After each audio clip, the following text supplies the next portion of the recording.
গল্প নয়, আজকে আমি তোমাদের সাথে একটা রান্না শেয়ার করতে এলাম। কিছুদিন ধরে গরমে কিচ্ছু খেতে ভালো লাগছিল না, একদম হালকা পাতলা জিনিস বানাচ্ছিলাম। আজ ভাবলাম আজকে একটু রিচ কিছু বানাই। তো আমার বর বলল অনেকদিন ধরে তো এরকম খাচ্ছি, আজকে একটু ভালো কিছু বানাও। তো আমি ভাবলাম চিকেন তো নাই ফ্রিজে, তাই ভাবলাম আজকে একটু আন্ডা বিরিয়ানি বানাই।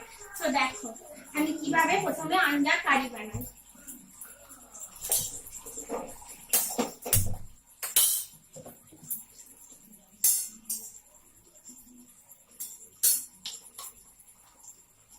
কড়াইয়ে প্রথমে আমি সরষের তেল দিলাম, আন্ডাটা একটু কেটে নিলাম।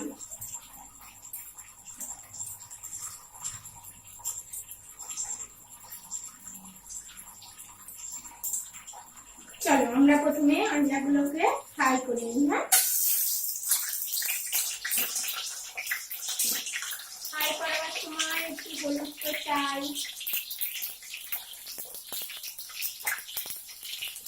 লবণ,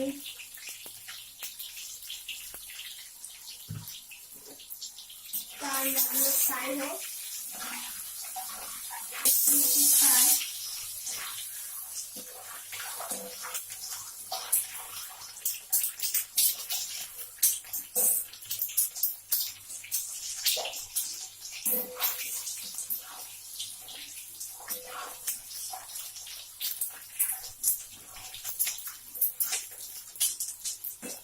আমাদের আন্ডাগুলো ফ্রাই হয়ে গেছে হালকা করে।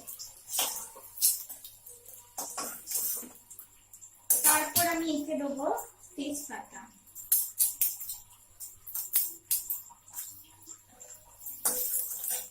গোটা লঙ্কা একটাই দিচ্ছি কারণ ছেলে খাবে, ঝাল হয়ে যাবে বুঝতেই পারছেন। জিরে, এরপর দিলাম পেঁয়াজ।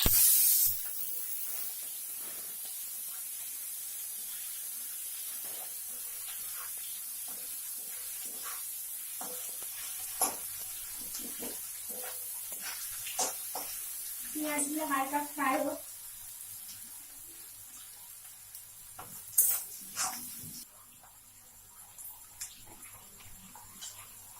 তারপর দিয়ে দিলাম হালকা ফ্রাই হবার পর তারপরে দিয়ে দিলাম টমেটো।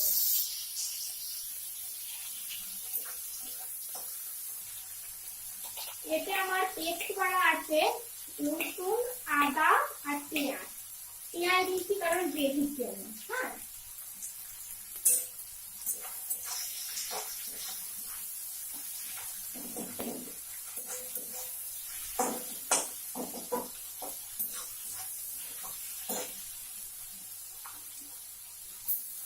প্রচন্ড গরম, এই গরমের জন্য আমি রাত্রিরে রুটি আর একটা সবজি বানিয়ে বেরিয়ে করতাম আর না, কিন্তু আজকে বরের আবদার বানাতেই তো হবে বলো।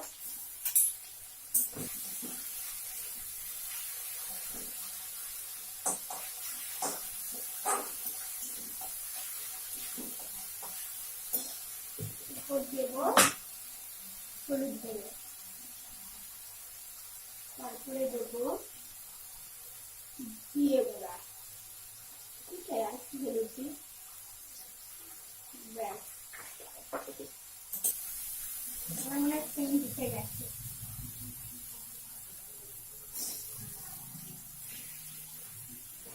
এই আলুগুলো না, এগুলো কিন্তু বিরিয়ানি।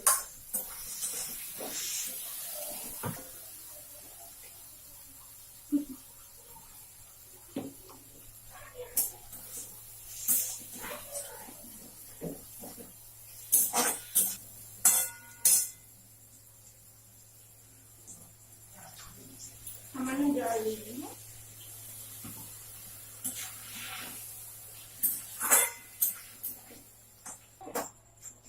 বিরিয়ানির জন্য ভাত আমরা আগে থেকে কিন্তু সিদ্ধ করে রেখেছি, চালকে সরি ভাত না চাল। আলাদা কড়াই নিলাম,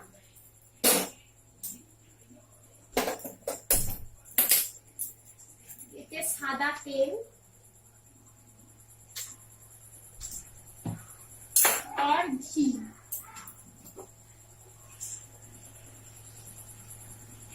দিলাম, মিক্স করলাম।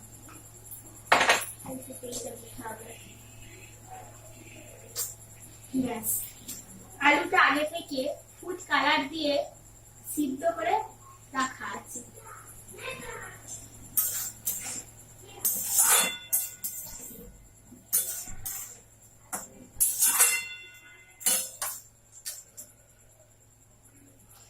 কমপ্লিট। এবার আমি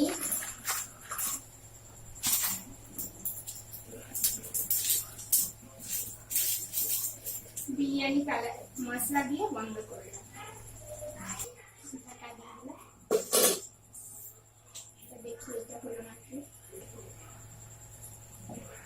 বেরেস্তা বানানোর জন্য আগে থেকে পেঁয়াজকে পাতলা পাতলা করে কাটা আছে।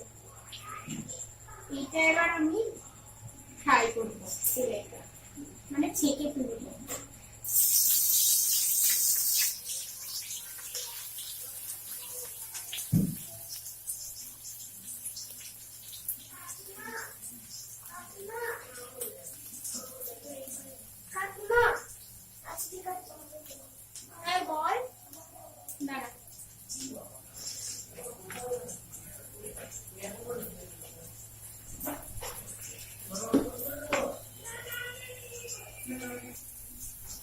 আমি একটা বাটিতে টক দই নিয়েছি, ওই 3 চামচের মতো।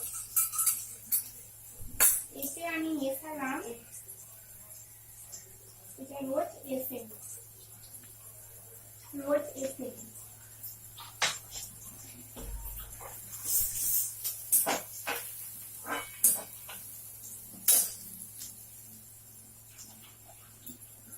এরপর এতে দিলাম অল্প কেওড়া জল,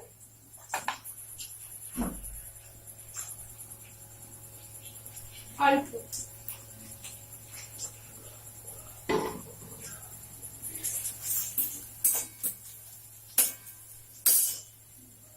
এরপর এতে দেবো ফুড কালার।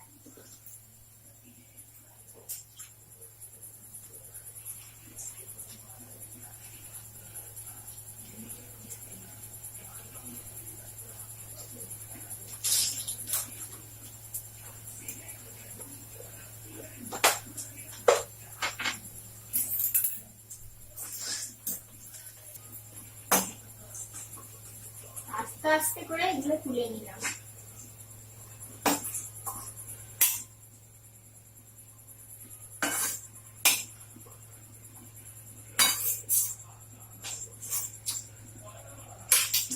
এরপর আমি এই সিদ্ধ করা আলুগুলোকে ফ্রাই করব।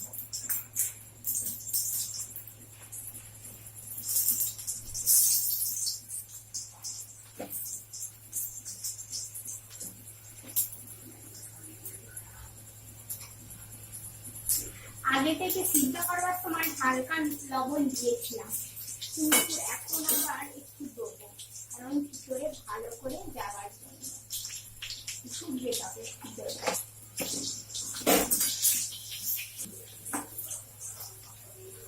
এই বিরিয়ানি আলু কিন্তু আমার খুব ফেভারিট। তোমাদের ফেভারিট নাকি? কেন বলেন তো? এই মানে ঘি দিয়ে ছাঁকছি, এর ফ্লেভারটাই আলাদা।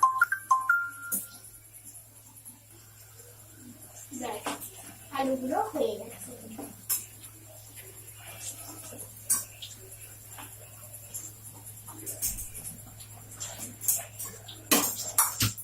এরপর আমি এতে বড় এলাচ, ছোটা এলাচ, লবঙ্গ, দারচিনি আর সাজুরা আছে, আমি এগুলো এর মধ্যে দিয়ে দিই।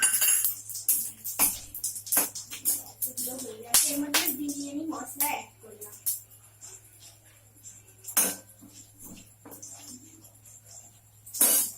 আর দারচিনিটা অ্যাড করলেই হয় অল্প পরিমাণে, ভালো লাগে। কমপ্লিট।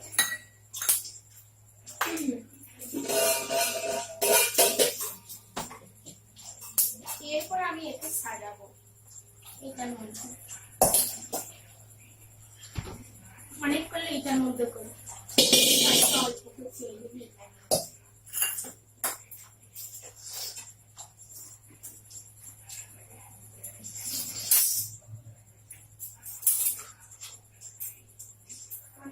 মধ্যে এটা দিয়ে ঘি আর তেল মিশালাম মিশ্রণটা দিলাম, দিয়ে এটা ভালো করে প্রথমে এটা মাখিয়ে নিলাম যাতে বিরিয়ানিটা ঠান্ডা লেগে যায়।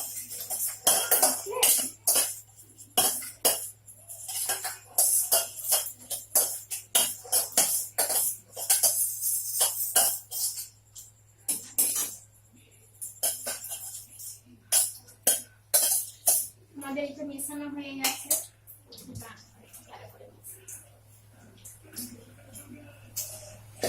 ব্যাস। এর মধ্যে আমি এবার ভাত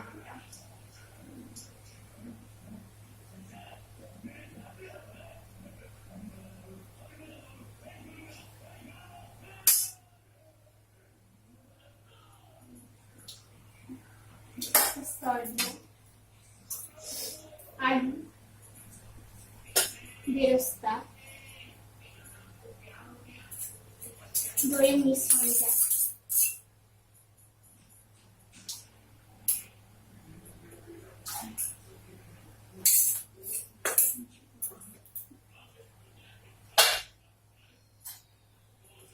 এটা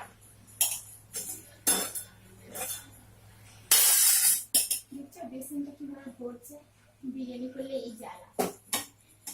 এবার বাসন দিতে হবে,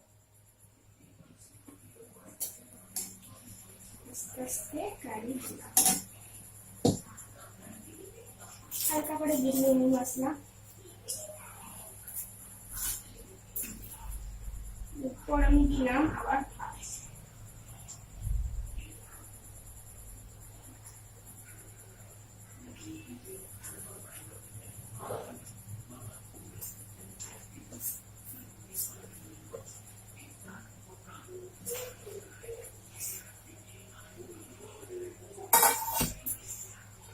ভাত দিলাম, আবার সে একই পদ্ধতিতে আলু, বেরেস্তা, দইয়ের মিশ্রণ,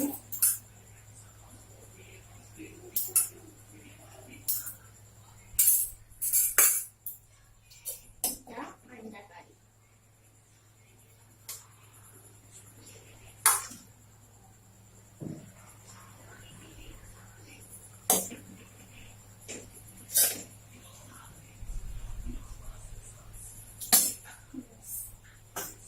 এবার আমি ভাত দিলাম।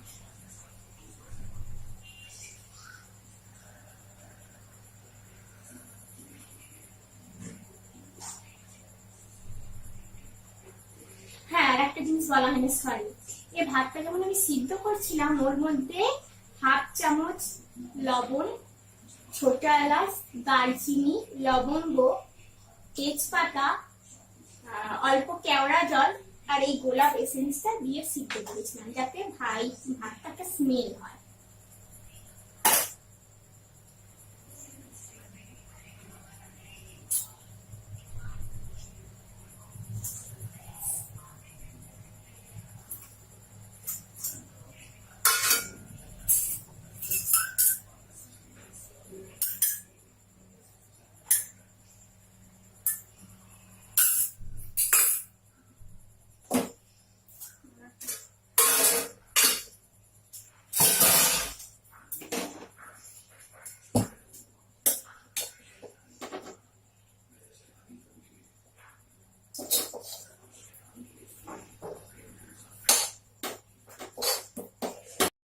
আন্ডা বিরিয়ানি বানাচ্ছি,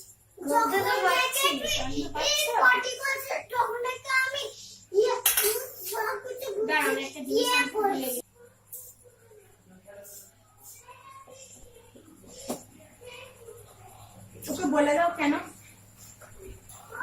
ওর দিয়ে বলবো না, বলে দাও।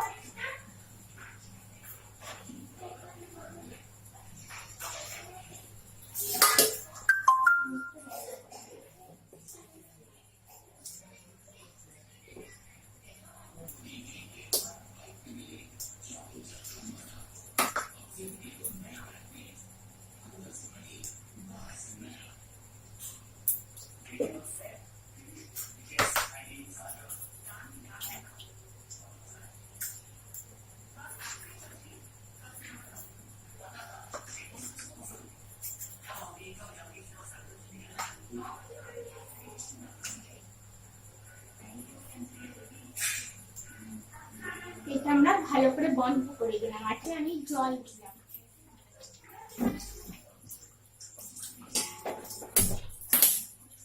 এটা যেহেতু বড়, এটা ছোট অ্যাডজাস্ট হচ্ছে না, তার জন্য আমি এইটা দিয়ে তারপর এইটা বসালাম।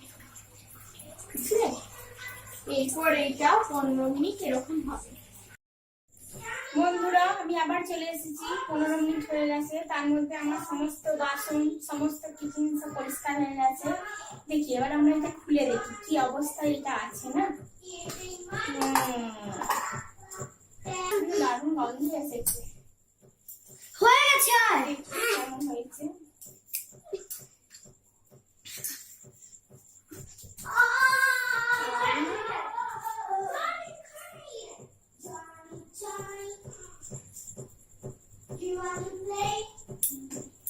দেখো বিরিয়ানি রেডি।